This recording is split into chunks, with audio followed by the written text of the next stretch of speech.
So we're about to dive into our exercises, and we're going to start with sit. And you're going to find that sit is a fairly simple behavior to shape.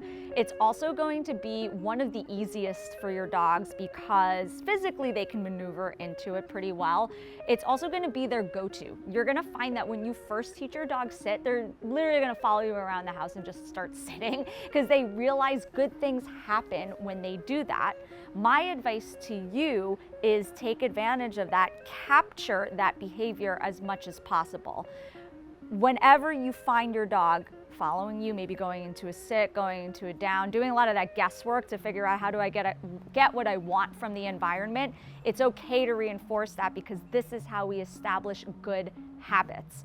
I would rather your dog continuously be reinforced for deciding on their own to go into a sit or a down or a calm state, as opposed to the alternative, which a lot of puppies do, and this is jumping up, vocalizing, demanding, acting out on their impulses.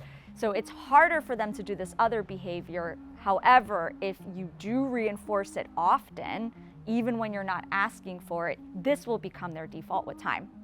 The other thing you're going to notice that I do here, and this is also in the spirit of making sure we don't use our food rewards as bribes, is I'm going to make use of the most potent tool that we have with our dogs, which is their sense of smell and their nose.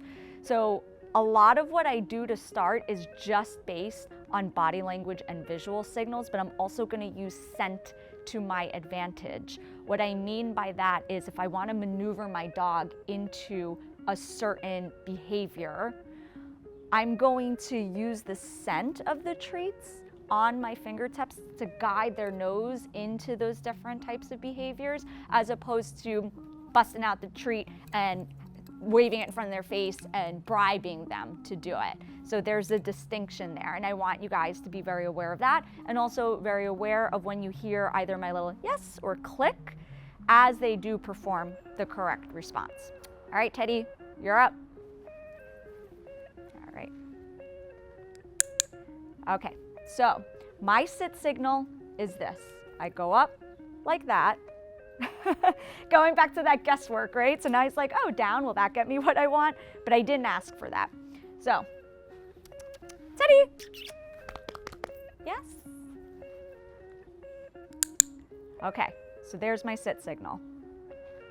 For a puppy that's learning this for the first time, you're going to find that they're more distracted. They're not going to be watching as much, but they are going to use their nose. So in that case, as I mentioned, this is where you're going to get your fingers stinky with the treat. Teddy! And you're going to do more of this, guiding them by the nose and then up into. So you're going to see their neck kind of craning back, and this is going to cause their little butts to fall to the ground. And the second that happens is when you're going to click, and then you go in and reward. So, and then you would go like that. You could take your time with the reward because the click is what's marking that moment that you've gotten the behavior that you wanted. One more time. And I'd rather you take your time with your reward as well, because then you're also instilling more patience with your dog.